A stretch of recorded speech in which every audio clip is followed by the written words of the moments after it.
Assalamualaikum warahmatullahi wabarakatuh. Selamat pagi anak-anakku semuanya. Alhamdulillahirrabbilalamin. Akhirnya kita bisa bertemu kembali dan bertatap muka. Baik, sebelum kita memulai pembelajaran fikih pada pagi hari ini, marilah terlebih dahulu kita awali dengan membaca doa bersama-sama.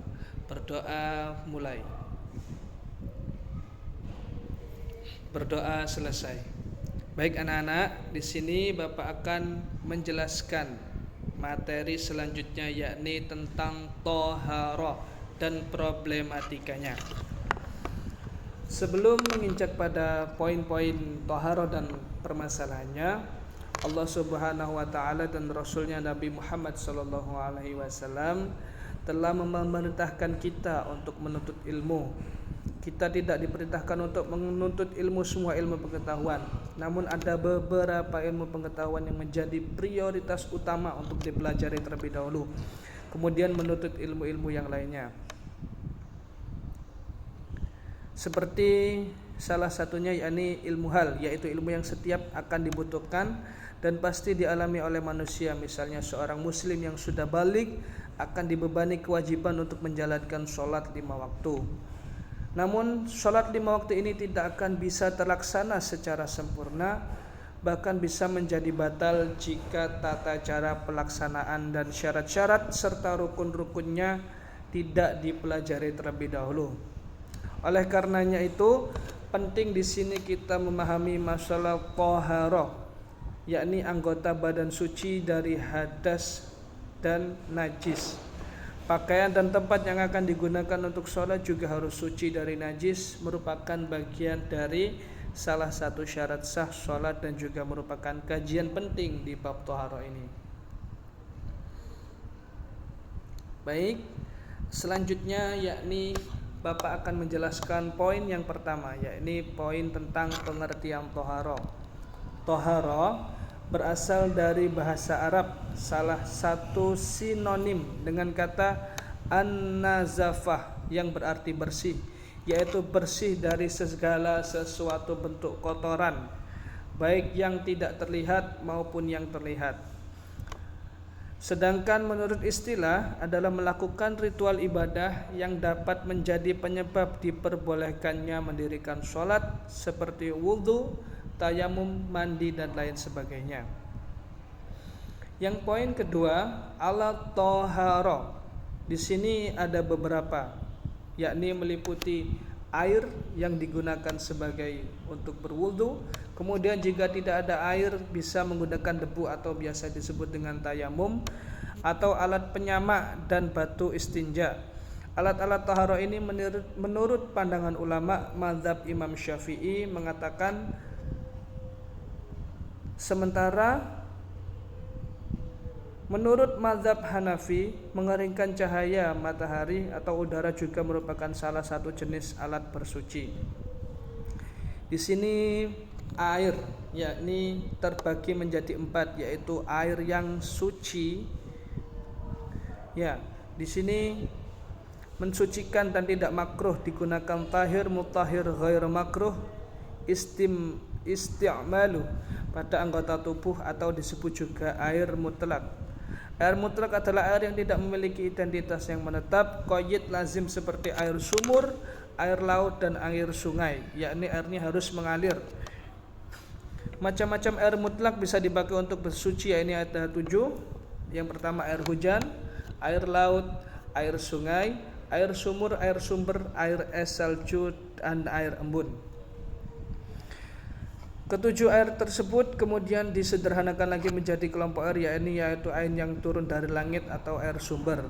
Di antaranya ayat menjelaskan tentang taharah, yakni Allah berfirman, wa yunazzilu 'alaikum minas samaa'i ma'an liyutahhirakum bih, yang artinya Allah menurunkan air hujan dari langit kepadamu untuk mensucikan kamu dengan hujan.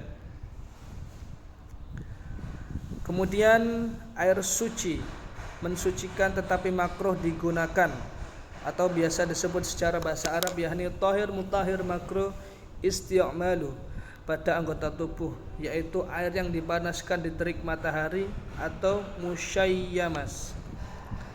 Air ini dihukumi makruh ketika memenuhi 9 ketentuan, dipanaskan dengan sengatan sinar matahari di daerah yang bersuhu panas. Sengatan sinar matahari tersebut dapat mengubah keadaan air ketika dipanaskan dengan bejana yang terbuat dari logam seperti panci dan lain sebagainya. Yang keempat, digunakan ketika masih dalam keadaan panas. Yang kelima, digunakan kepada anggota tubuh meliputi anggota tubuh yang hidup atau orang yang meninggal.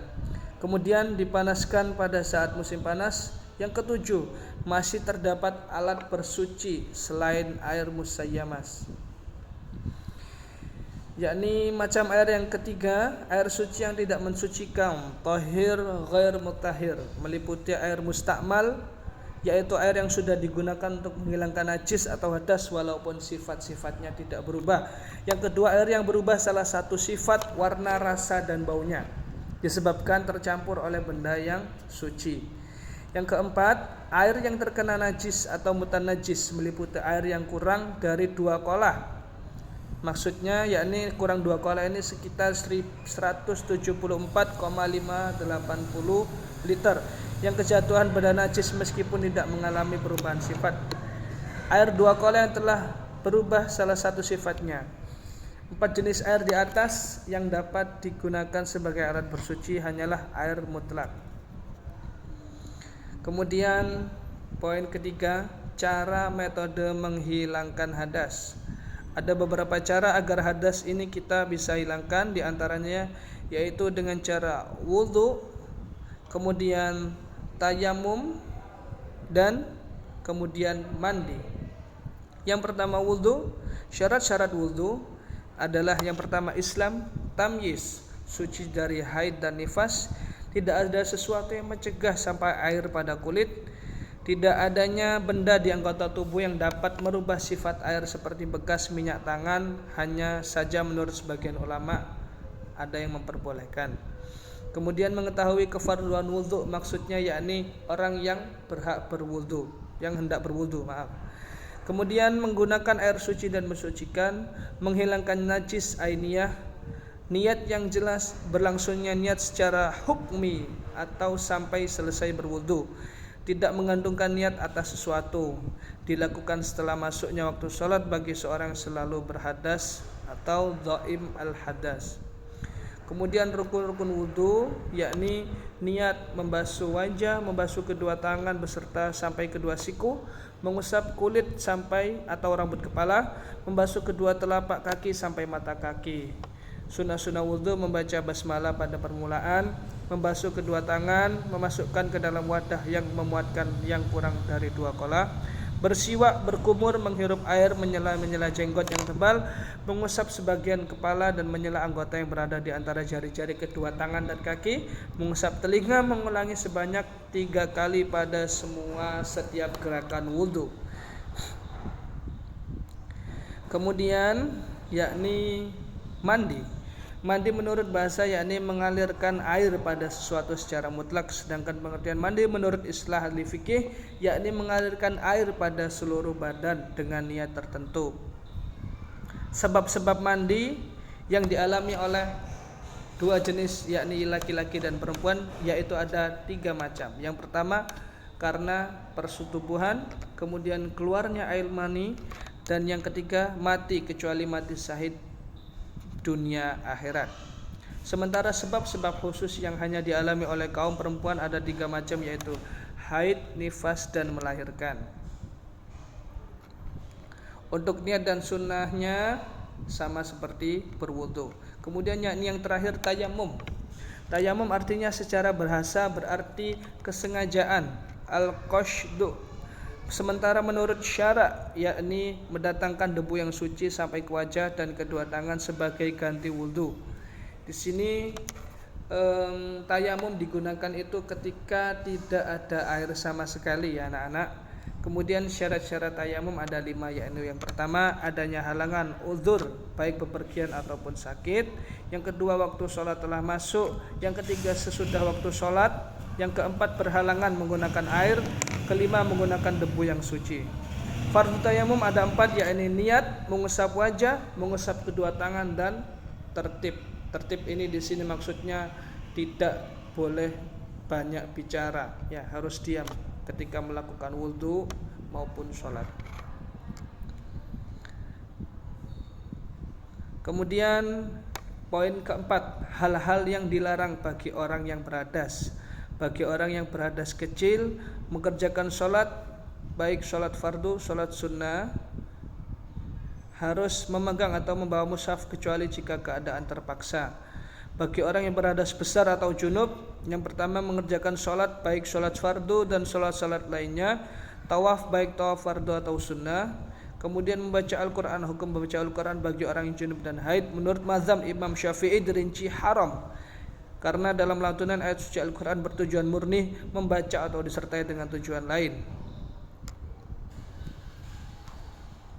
Kemudian yang ketiga, bagi orang yang haid dan nifas mengerjakan sholat, baik sholat fardu atau sholat lainnya, puasa, tawaf, membaca Al-Quran, menyentuh dan membawa mushaf, berdiam diri di masjid dan bersenggama. Poin yang terakhir yakni metode menghilangkan najis. Najis secara bahasa sesuatu yang menjijikkan atau kotor.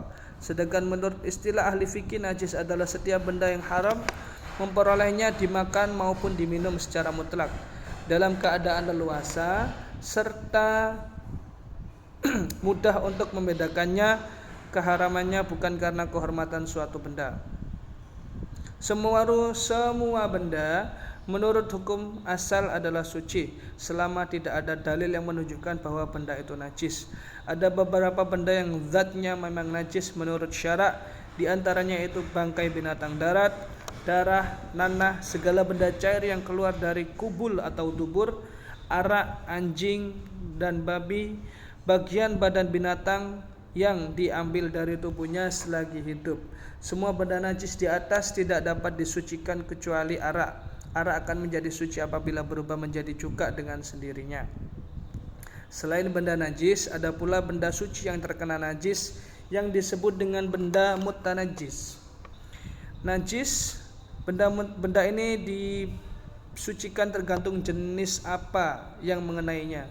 Berikut uraiannya, yakni najis mughallazah, yaitu najis yang diperberat dalam mensucikannya seperti najisnya anjing, babi dan hewan-hewan lainnya.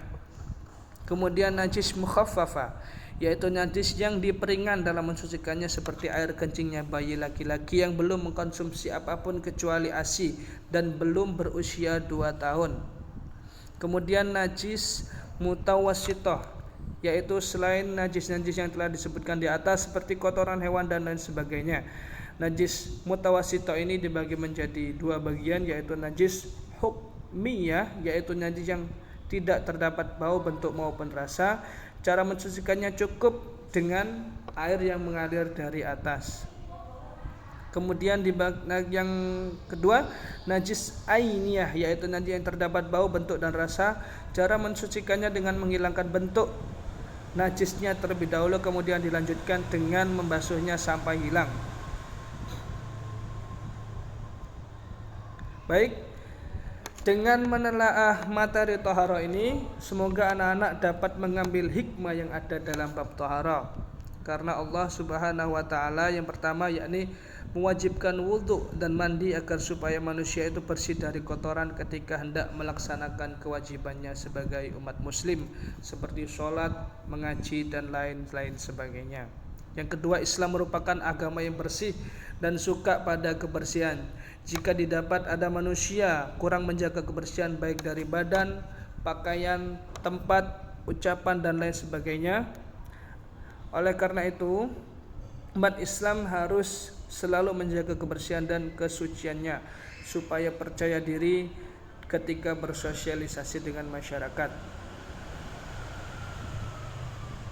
Dan yang ketiga, membasuh anggota badan dengan air baik wudhu, mandi atau menghilangkan najis dapat mewujudkan kesungguhan dan menghilangkan kemalasan. Melaksanakan kewajiban-kewajiban menjadi ringan tanpa beban. Kesungguhan-kesungguhan juga dapat mewujudkan ketenteraman hingga ketika beramal menjadi ikhlas. Baik, Mungkin itu saja yang bisa Bapak sampaikan pada bab toharo dan problematikanya. Semoga dengan memahami ajaran Islam mengenai toharo ini, anak-anak bisa memiliki sikap bertanggung jawab untuk senantiasa selalu menjaga kebersihan dan kesucian dalam kehidupan sehari-hari. Kedua, bisa memelihara sikap peduli terhadap sesama dengan senantiasa menjaga kebersihan dan kesucian dalam kehidupan sehari-hari. Karena pada dasarnya manusia merupakan makhluk sosial.